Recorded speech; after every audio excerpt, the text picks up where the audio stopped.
कुंडली के हल्का के अध्यक्ष श्री ओम प्रकाश मेहरा जी, पार्टी के प्रदेश कार्यकारिणी के सदस्य श्री ईश्वर मेहला जी, ओम प्रकाश ढांडा जी,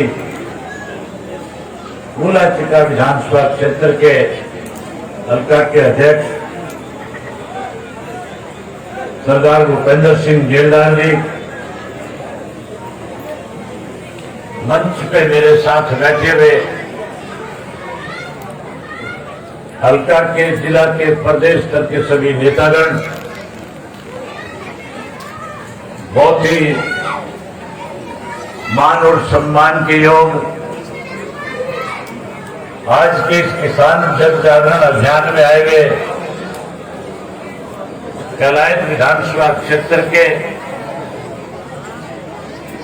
गांव माजरा के आसपास के गांव से आए हुए आदरणीय बुजुर्गों, नौजवान साथियों, सम्मान के योग्य माताओं, बहनों, पत्रकार छायाकार दोस्तों, मेरे से पहले जो साथी बोलने वाले थे उन सब साथियों ने बहुत विस्तार से आपके सामने इस बात को लेकर के चर्चा करी कि आज प्रदेश किन हालात से गुजर रहा है, आज देश में क्या हो रहा है, आज किस तरह से लगातार पिछले 3 महीने से पूरे देश का किसान इन कृषि के 3 बनाए गए काले कानूनों के खिलाफ जब दिल्ली के अलग अलग बॉर्डर पे बैठ करके इन कृषि के कानूनों का विरोध कर रहा है, वहीं अपने अपने प्रदेश में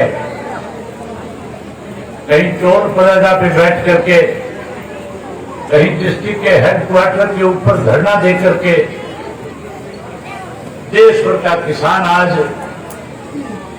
देश के प्रधानमंत्री नरेंद्र मोदी जी से कह रहा है कि जो काले कानून आपने बनाए, जिन काले कानून की वजह से आने वाले समय में किसान को अपनी जमीन बेचने पे मजबूर होना पड़ जाएगा, जिन काले कानूनों की वजह से किसान जमीन से बेदखल हो जाएगा, वहीं इस देश का कॉर्पोरेट हाउस का जो बड़ा आदमी है आने वाले समय में किसान की जमीन पे काबिज होकर के किसान को कमजोर और बर्बाद करने का काम करेगा। इसके लिए लगातार धरनों पे बैठ करके अपने अपने तरीके से प्रधानमंत्री जी से आग्रह कर रहा है कि आप इन कानूनों को वापस लें, जो वायदे देश के किसान के साथ आपने किए थे उन वायदों को पूरा करें। साथियों, भाजपा ने सत्ता में आने से पहले हमारे देश के प्रधानमंत्री नरेंद्र मोदी जी ने पूरे देश भर का भ्रमण जब कर रहे थे, जब इलेक्शन के लिए अपनी पार्टी के लिए वोट मांग रहे थे, 36 ऐसी सभाएं करी थी जिन सभाओं के अंदर देश के प्रधानमंत्री ने देश के किसान के साथ वायदा किया था कि भारतीय जनता पार्टी अगर देश की सत्ता में आई तो किसान के ऊपर आज जो कर्ज है हम उस कर्ज को माफ करने का काम करेंगे। वायदा लोगों के साथ किया था कि अगर हम सत्ता में आए तो स्वामीनाथन की रिपोर्ट को लागू करेंगे, किसान के खेत की फसल का जो लागत मूल्य है उससे 50% ज्यादा देने की बात कह करके कहते थे किसान को आत्मनिर्भर बनाने का काम करेंगे, किसान को ताकतवर बनाने का काम करेंगे। जहां किसान के लिए ये वायदा किया था वहीं 15 लाख देने की बात कही गई। 2 करोड़ युवाओं को रोजगार देने की बात कही गई। यहां तक भी कहा था कि हमारी सरकार बनने के बाद हम ऐसे कानून बनाएंगे जिससे इस देश के हर नागरिक के सर पे छत होगी, हर नागरिक के तन पे कपड़ा होगा। इस देश में कोई भी भूखे पेट नहीं सो पाएगा। लेकिन आज जिस किस्म के हालात के अंदर की सरकार ने इस देश के बनाए, आज जिस ढंग से कोरोना की आड़ में जहां हर नागरिक देश का ये मानता था इस कोरोना की महामारी की वजह से जो दिक्कत आज हमारे सामने है, कहीं आने वाले समय में देश का प्रधानमंत्री जहां इस कोरोना से जीतने का काम करेगा, वहीं देश के आम आदमी को प्रोत्साहन के रूप में कोई बड़ी धनराशि देकर के उसको मजबूत करने का काम करेगा। साथियों, जब कोरोना आई थी दुनिया में लोग डरे हुए थे। हमारे हरियाणा प्रदेश के मुख्यमंत्री ने एक राजनीतिक कमेटी बनाई थी। उस कमेटी में चौधरी भूपेंद्र सिंह हुड्डा भी मेंबर थे। उस कमेटी के अंदर सरकार के 2 मंत्री मेंबर थे। उस कमेटी का मेंबर मुझे भी बनाया गया था। मुख्यमंत्री ने जब पहली हमारी मीटिंग कमेटी की रखी, जब पहली मीटिंग में हम वीडियो कॉन्फ्रेंसिंग के द्वारा बातचीत कर रहे थे, उन दिनों में किसान की सरसों की फसल पक करके तैयार थी। मैंने मुख्यमंत्री जी से पूछा था कि मुख्यमंत्री जी, किसान की सरसों की फसल पक करके तैयार है और इस लॉकडाउन के दौरान कोई व्यक्ति अपने घर से निकल नहीं सकता, कैसे किसान अपनी फसल की कटाई करेगा, कैसे किसान अपने उस फसल को काटने के बाद निकाल करके मंडी में बेच करके आएगा। प्रदेश के मुख्यमंत्री ने कहा, हमने नई मंडियां बनाई है, हमने हर 2 किलोमीटर के ऊपर मंडी की व्यवस्था कर दी। हम किसान का एक एक दाना सरसों का खरीदने का काम करेंगे। हम किसान को अपने खेत में जाने की छूट देंगे। जहां साथियों सरसों के अंदर किसान के साथ सरकार ने नमी के नाम पे लूटने का काम किया, वहीं किसी के खेत में अगर 10 क्विंटल सरसों थी तो केवल उसको 7 क्विंटल की पर्ची दे करके 3 क्विंटल सरसों सस्ते में बेचने पे मजबूर किया।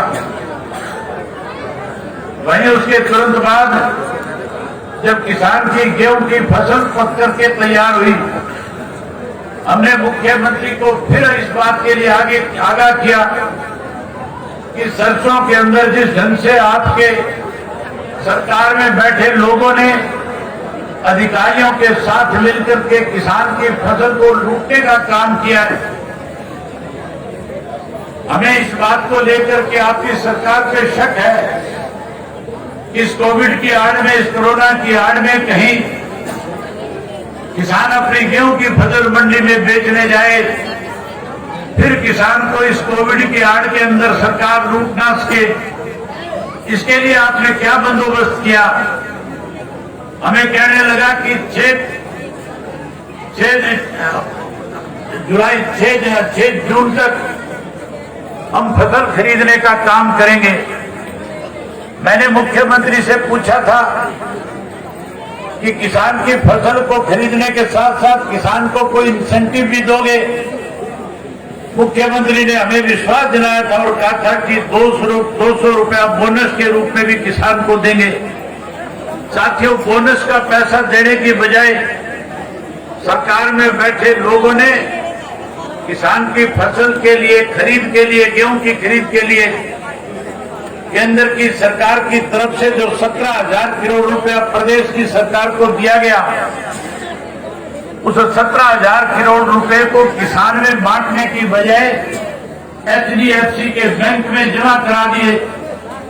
2 महीने तक किसान को पेमेंट नहीं करी, 2 महीने तक 800 करोड़ रुपया जो 17,000 करोड़ का ब्याज बढ़ा, बैंक के कर्मचारियों के साथ मिलकर के 800 करोड़ रुपया सत्ता में बैठे लोगों ने डकारने का काम किया।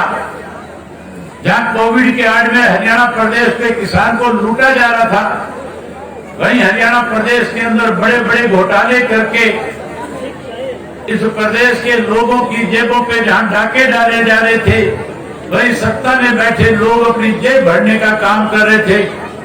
उस लॉकडाउन के दौरान लोग बड़े घोटाले प्रदेश में हुए। पहले सरसों का घोटाला हुआ, फिर पहले धान का घोटाला, फिर सरसों का घोटाला, फिर गेहूं का घोटाला। उसके बाद साथियों, इस प्रदेश में जहां शराब का माफिया खड़ा किया गया, जहां इस प्रदेश में उस लॉकडाउन के दौरान हुक्के में डालने वाली तंबाकू खत्म हो गई थी, बीड़ी सिगरेट नहीं मिला करती थी, कोई दुकान खुली नहीं थी, उसके बावजूद सड़क के ऊपर कोई साधन नहीं चल रहा था, रेल के मार्ग बंद हो गए थे, हवाई यात्राएं रुक गई थी, लेकिन हरियाणा प्रदेश के अंदर शराब का माफिया लगातार गांव-गांव, घर-घर जाकर के दारू की सप्लाई करने का काम कर रहा था। जो बोतल 100 रुपए में मिलती थी, 500 रुपए में बेच करके लोगों की जेब पे डाके डाल करके कई सत्ता में बैठे लोग अपनी जेब भरने का काम कर रहे थे। वही रजिस्ट्री घोटाला हुआ, 8-9 ऐसे घोटाले किए जिसकी वजह से हरियाणा प्रदेश के आम आदमी के सामने दिक्कत आई। वही साथियों, उसके साथ साथ देश के प्रधानमंत्री ने 3 ऐसे ऑर्डिनेंस जारी कर दिए, 3 ऐसे नए कृषि के कानून बना दिए, जिससे आने वाले समय में किसान के सामने जहां अपनी जमीन बेचने के लिए मजबूर होना पड़े। अगर मैं उन कानूनों की विस्तार से सारी चर्चा करूंगा, बहुत लंबा समय लग जाएगा। आपको मोटे तौर पे एक बात बतानी चाहूंगा कि साथियों, सन 1965 में इस देश के अंदर एक कानून बना था, जब इस देश के प्रधानमंत्री लाल बहादुर शास्त्री जी थे। उससे पहले किसान की फसल को कहीं एमएसपी पे नहीं खरीदा जाता था। हमारे देश में कहीं कोई मंडियां नहीं थी। हमारे देश के किसान को चंद लोग लूटने का काम करते थे। शहर से एक व्यापारी गांव में आया करता था, अपनी मन मर्जी के रेट ग्रामीणांचल में बैठे किसान की फसल के लगा करके उसी के घर में उस फसल को स्टॉक करके और उसको महंगे भाव में बेच करके किसान को तो लूटता था और अपने आप को धनवान करने का काम करता था। सन 1965 के अंदर लाल बहादुर शास्त्री जी ने कहा कि अगर हमने महात्मा गांधी के सपने को साकार करना है तो फिर इस देश के किसान को मजबूत करना पड़ेगा। इस देश के किसान ने सन 1965 से पहले जहां हमारे अन्न की और धन की कमी थी, दोनों चीजों की पूर्ति करने के लिए दिन रात मेहनत करके किसान ने इस देश को आत्मनिर्भर बनाने का काम किया था। उस वक्त लाल बहादुर शास्त्री जी ने निर्णय लिया और कहा इस देश के किसान की फसल पौने पौने दाम पे नहीं बिकेगी, कोई अपनी मनमर्जी से इसकी फसल को ले नहीं सकेगा। इसलिए उन्होंने एमएसपी बढ़ाई, एमएसपी का कानून लागू कर दिया। भाई मंडियां बना करके मंडियों के अंदर किसान अपनी फसल बेच करके अपना पैसा और फसल सुरक्षित रख सके, इसके लिए कानून बनाने का काम किया था। आज इस देश के प्रधानमंत्री नरेंद्र मोदी जी ने जहां किसान को उसकी लागत मूल्य से 50% ज्यादा देना चाहिए था, आज ज्यादा देने की बजाय कहीं उस किसान को कैसे कमजोर किया जाए, इसके लिए 1965 का जो कानून था उसको रद्द कर दिया और अब ये कह दिया कि कोई भी बड़ी कंपनी अपने गोदाम बना करके किसान की फसल खरीद करके, किसान के खाद्यान्न पदार्थ खरीद करके उसका स्टॉक कर सकती है, जब मर्जी चाहे उसको बाहर निकाल करके अपने मन मर्जी के रेट के हिसाब से उसको बेच सकती है।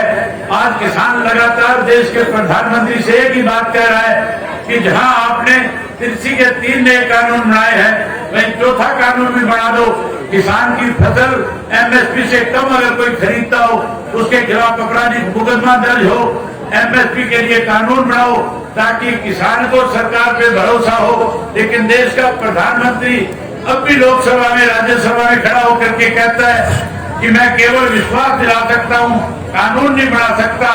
अगर किसान की जमीन को बेचने के लिए मजबूर करने का कानून बनाया जा सकता है तो फिर देश में एमएसपी का कानून क्यों नहीं बनना चाहिए।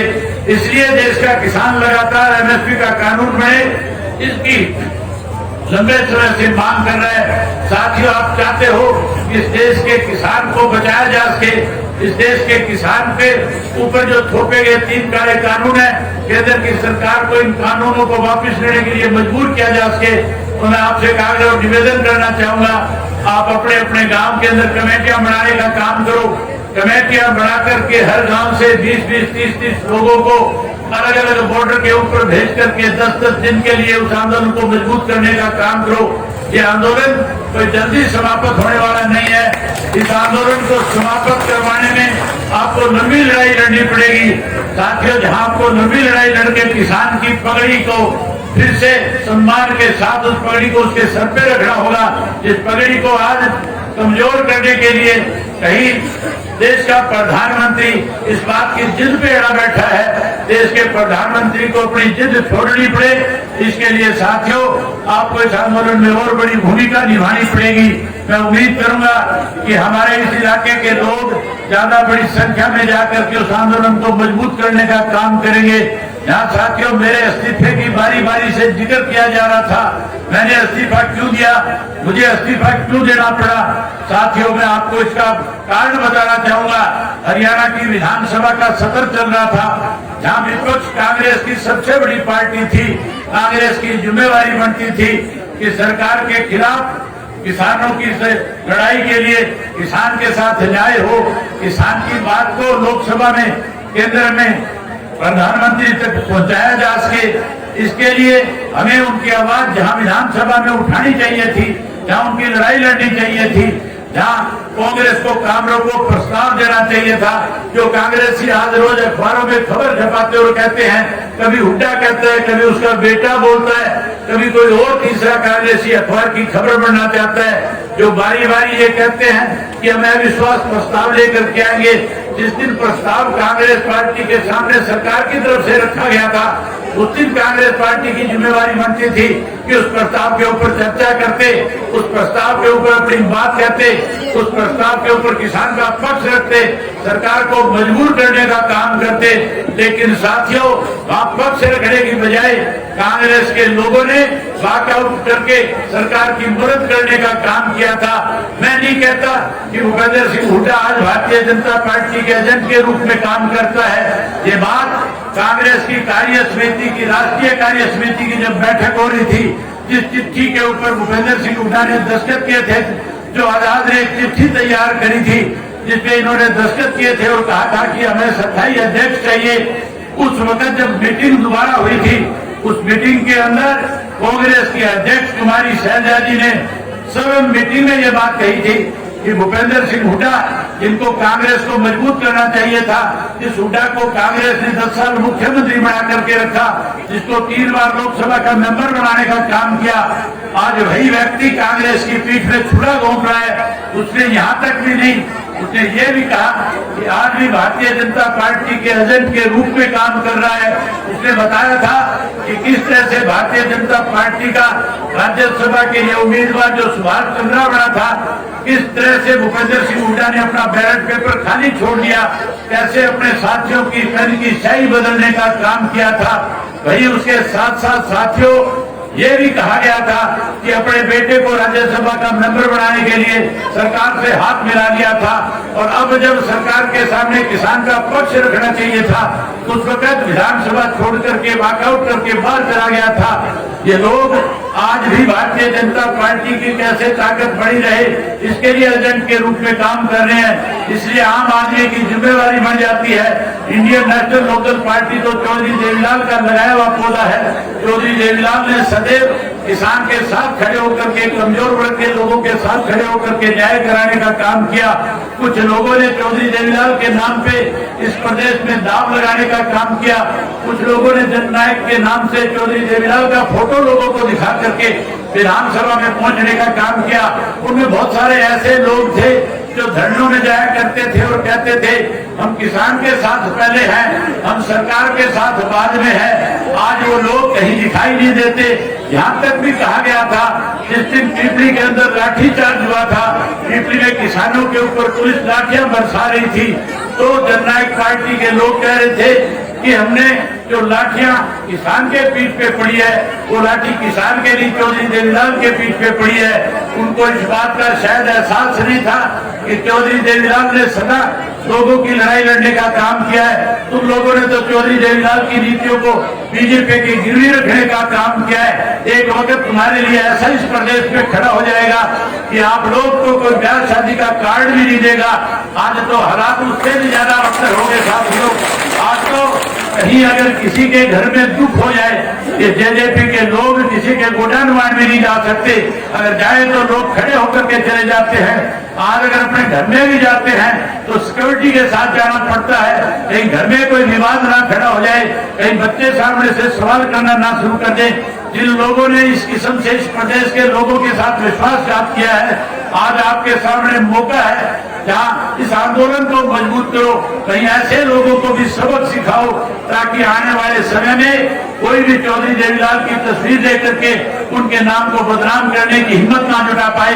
चौधरी देवीलाल ने सदा इस प्रदेश को, इस देश को, इस देश के किसान को मजबूत करने का काम किया है। साथियों, आपसे बस केवल यही अनुरोध करना चाहूंगा कि आप चाहते हो कि चौधरी देवीलाल की नीतियां इस देश में लागू हो, चौधरी देवीलाल का नाम सदा सदा के लिए अमर हो, तो जहाँ इनको सबक सिखाओ, नहीं इस आंदोलन में बड़ी भूमिका निभाने का काम करना, यही बात आपसे करने के लिए आया था।